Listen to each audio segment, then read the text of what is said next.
This is going to be a video about chess openings and how you should approach them. It does not matter what your level is, you will absolutely learn something from this video if you're beginner, intermediate, or advanced. I've split it into 3 parts. In the first part, we'll talk about different openings like theoretical and setup-based ones, and what things like theory and novelty mean. In the second part, we are going to talk about databases. How do you use an openings database? How do you break down the branches? How do you prepare for opponents, and so on? And in the third part, we're going to look at how to analyze your own games. You can feel free to jump around. I've put timestamps on the video player. Let's go. Okay, what is the opening?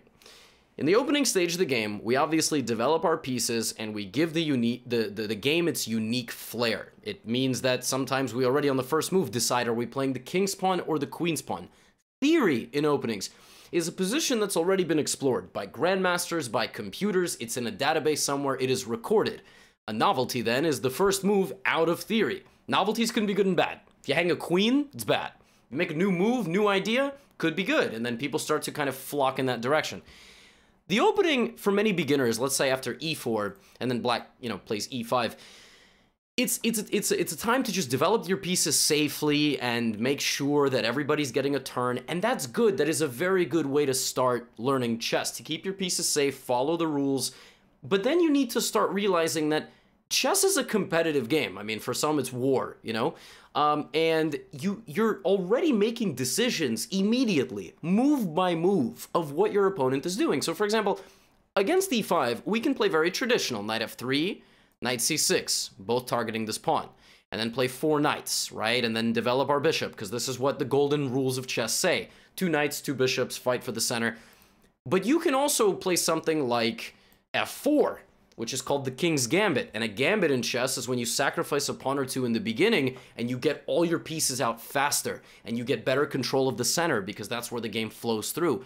This weakens the king, but now black has doubled pawns and you're gonna get 2 pawns in the center, and a gambit, there's many types of gambits, can throw your opponent off because they're not very popular, right? You also can play one of my favorites, the Vienna, which is non-traditional. This is not something that people learn. And then there's like things like cheesing, like going for the scholar's mate, the wayward queen attack. And these are things that you have to know what to do against.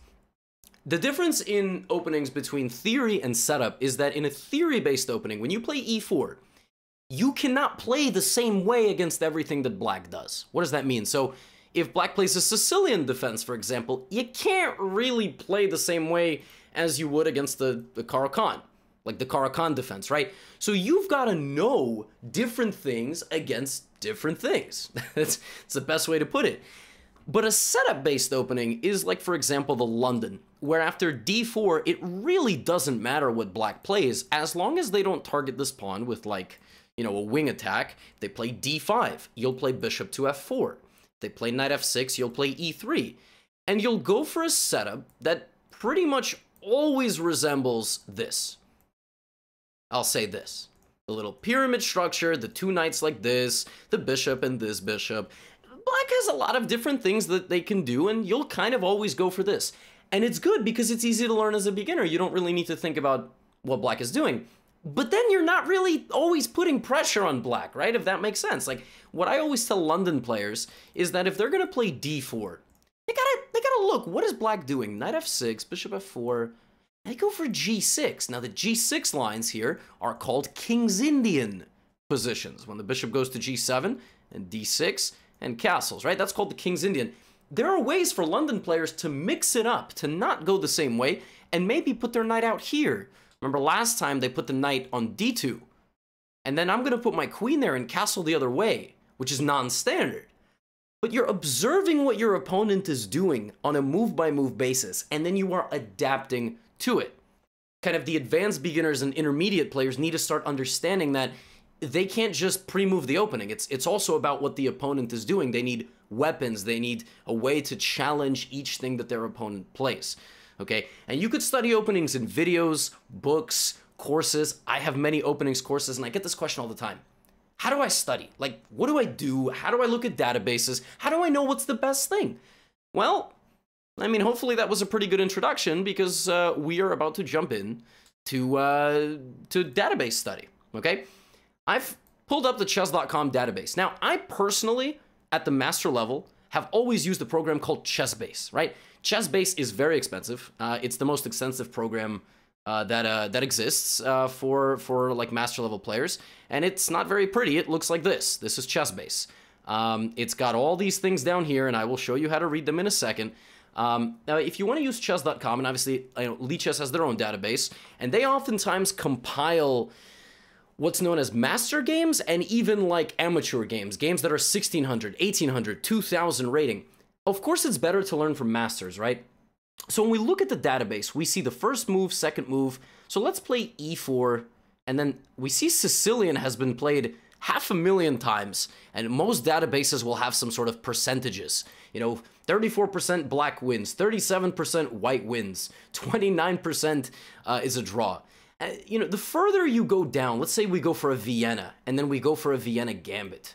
Look how little games are remaining, right? Because we've gone deeper and deeper, and the way you study this is you really should choose the one that's played the most or second most and is significant. I mean, if a move has been played 2 times in a position that's been reached 1,400 times, it's probably not the best move.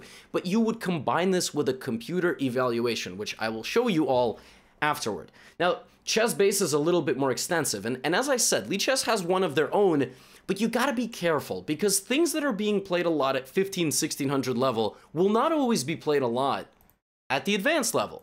So if we look at one of Eric Rosen's favorite openings, the Stafford Gambit, look how few games this gets featured in, right?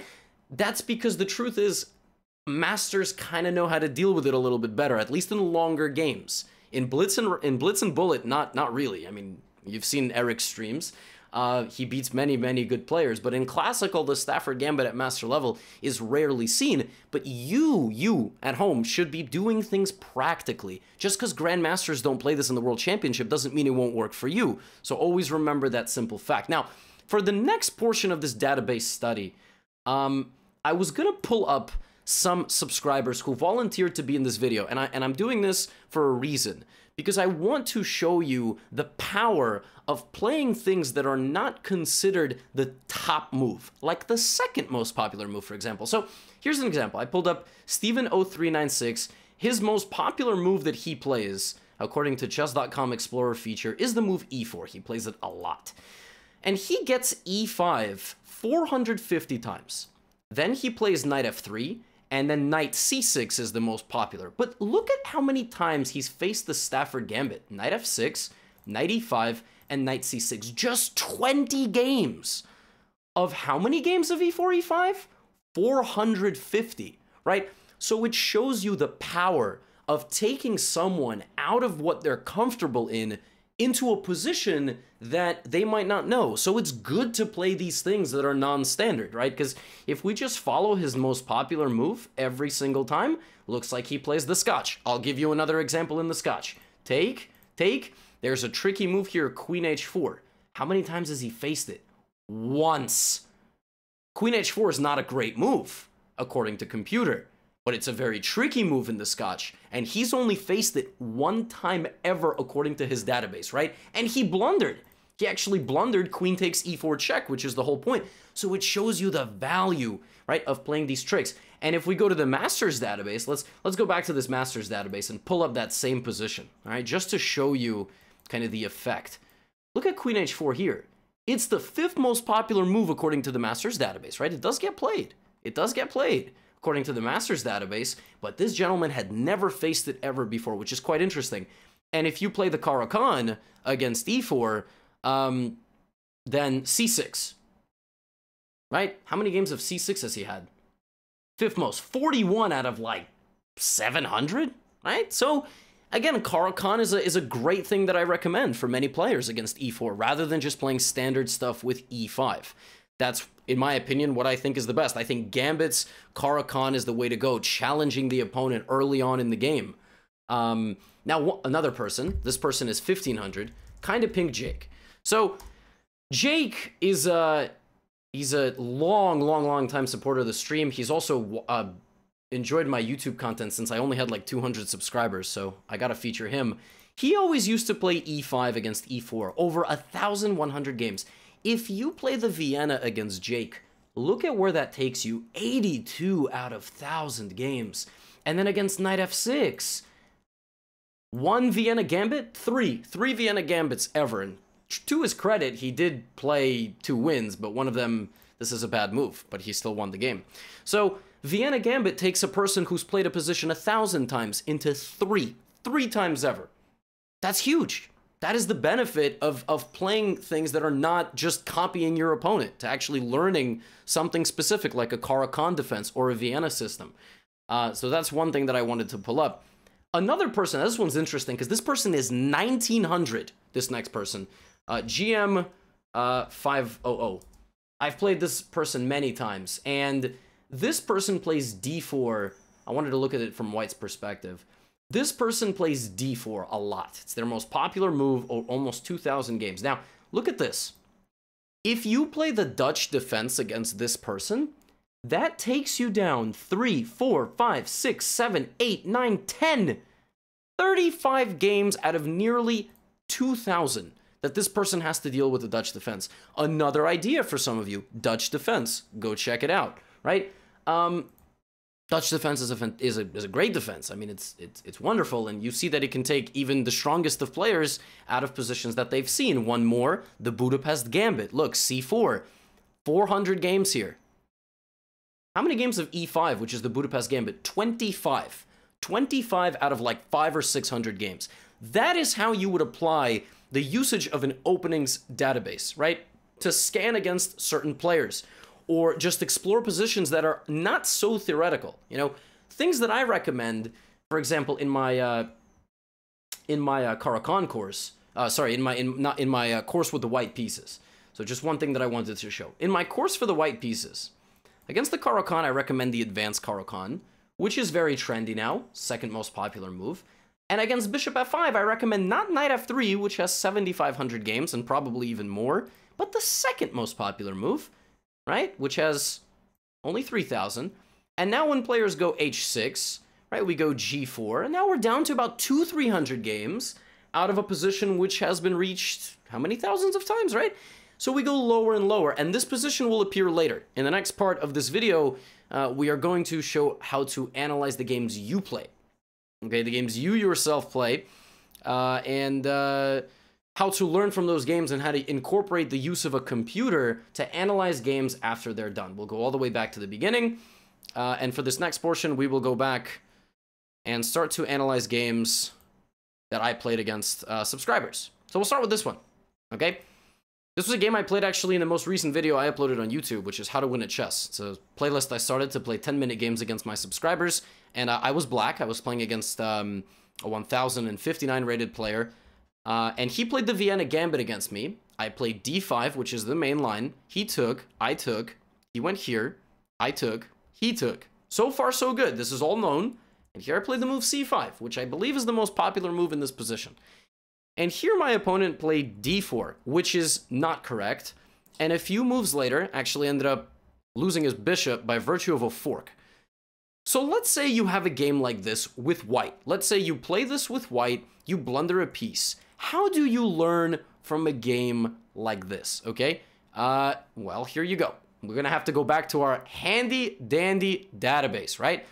And we say, well, what happened? You know, I was playing my Vienna Gambit. What did I do wrong? How did it go so wrong for me? So far, so good. Take, take. And here my opponent played c5, right? Oh, I mean, I played a move that's basically not in the database at all. And if we go to the even more robust chess-based database, right? Whatever it is that you are using, I'll pull up the chess-based database just for instructional purposes. Watch this. So look, take, take, right? And black plays c5, which is one of the main lines. Look at this. How many games of d4 in this position?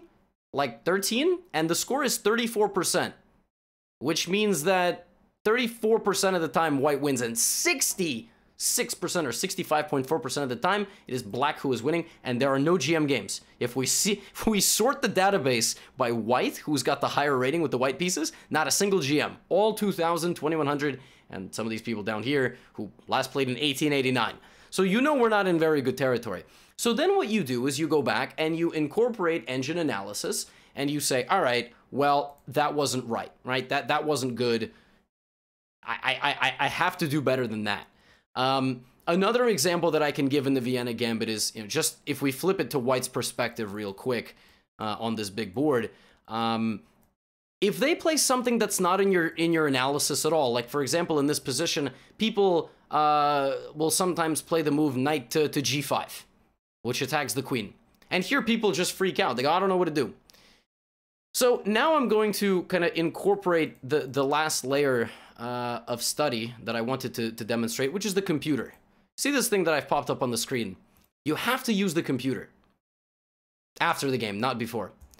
And what does it say? The top line? It says the move that gives plus 1.3 advantage, which is a pawn and 3/10 of a pawn, is queen takes d5. Queen takes d5. Because you've blundered the pawn. Knight g5 is not a theoretical move, it's a novelty, and it's not a good one because you just lose this pawn.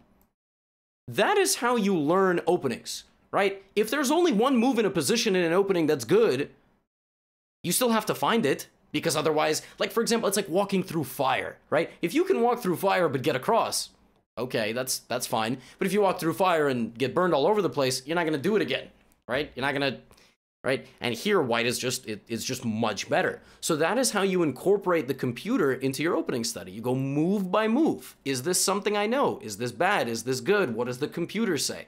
I will give you another example. I had this game against the subscriber, okay? This was a Caro Kann, an advanced Caro Kann with this move h4. My opponent played h6, bishop h7, and I know that when the bishop goes off of this square, the most critical move is this pawn sacrifice. It doubles black's pawns, and it weakens the light squares. And I played bishop d3, take, and queen a5 check. The point here is you go here. Now this game didn't go very well for my opponent, and from the opening, I had quite a big advantage actually. So again, if we pull up the computer, what does it say here? It says +2. It's the 8th move. And white already has basically a 2-pawn advantage. And think about that. White is down a pawn. White sacked a pawn. So white is down a point of material, but is up +2.4 and growing. That's huge. That's a full piece and more compensation. So what did my opponent do wrong then? Right, that's the thing. How do you learn from a game like this? What did my opponent do wrong? Should we go check our handy-dandy database? Maybe we pull up old ChessBase or whatever it is that you want to use, whatever website you want to go on. We can go and explore. If we pull up the ChessBase screen again, we have the Vienna Gambit here. But let's take a look now at the position that we got from the opening. So g4, we see the problem. Bishop to d7 is the move here, theoretically. And bishop e4 is a move. Bishop h7 has a 73% win rate with white if they play this move. And after e6, look at that, 76% of the games are won. And that is why you will not find many top-level games here. And if you do, white is winning. White is winning a lot of them. Now, sometimes in rating mismatch situations, look at this. Here, black won this game, 0-1, but black is 24-08, and white is 20-66, right? So that's, yeah. That's kind of the point. That is how you explore your openings. And that is what my opponent did wrong. He went into a variation where 75% of the time white is winning. So you got to fix that. You can't just repeat that mistake, right? I'll give you one more example, a final example here against Jordan 2197. Jordan, sub of mine, also on Twitch, we played, and I played a London, and he kind of Londoned my London. And I know here that there's a critical move, which is c4, right? Which is c4, e6, and queen b3. This is kind of the point. In London positions, when your opponent moves the bishop off this, there is c4 and queen b3, and you go for this. And he played queen to b6, okay? Queen b6 is a very standard move. Now here, if you don't know your theory, you will not know that the most critical and challenging move for the black position is the move c5. Say, why? Why is that the case? Like, why is that the most popular and challenging move that exists? Because if you trade the queens, you've now given me a brand new open file. And in doing that, you've also given me a b pawn, which I can push to chip away at your position, supported by my bishop. Now, again, just one final scan. If we go to our handy-dandy database, right, we will take a look here. And we will see that c4, look at the bottom left of your screen. c4 scores 62%, right? c4 e6, queen b3, queen b6, c5. Look at this move. In this position, c5, 43 games, 70%. After c5, 70%. Ha, that's a nice number. That is a nice percentage. That's a nice percentage. And then we go like this, right? So from here, we have to develop an advantage, and that is how the game goes. Like this is how openings are studied. Whatever database on whatever website or whatever program you're using, I'm showing you ChessBase. It's for profit, you know, it's a paid program. Obviously, you know, we all know that the Lichess database, it's a free one, but it also is for 16, 18, 2000, and it's tough to filter all of this. It's tough to kind of balance the desire to see whatever while your peers are playing, and also not all databases cover moves for people who are like 1200. They are a bit rating discriminatory. I hate to tell you, but that is how it works. Wherever it is that you study this, it could be on Opening Tree, which is another resource. That is how you start learning and exploring opening. So what do you do from here? If you're a beginner, don't just play standard developing stuff. Look to practice. Look to practice certain things that are maybe the second and third most theoretical. Incorporate a gambit with white or with black into your openings, because gambits are very tricky and people aren't ready for them. If you're an intermediate player, add a layer to the opening that you play, right? Try to get ahead of the theory, for example. So what does that mean? Adding a layer to your opening means if you play e4 and they play Caro Kann, go play that h4 line I just talked about in this video. Add that if you're playing something else and it's not working. Find what in your own database is causing you to struggle. If you lose 60% of the time against a certain opening, you need to learn a certain line. That is literally how I became a master in chess. From 2000 to 2200, I just deep dove openings, and I learned the theory, I learned things, and I got myself easy positions against strong players, and I got my game to the next level. So hopefully this was helpful. If you have any other questions, feel free to discuss them in the comments. I think I covered just about everything I set out to cover when I hit the record button. We're like 22 minutes in, and you know, the usual stuff. If you're enjoying my content, feel free to check out my other playlists. I have things on openings, middle games, tactics, recap videos of tournaments, and so on. If you're not yet subscribed, consider doing that. And much love. I'll see you in the next video.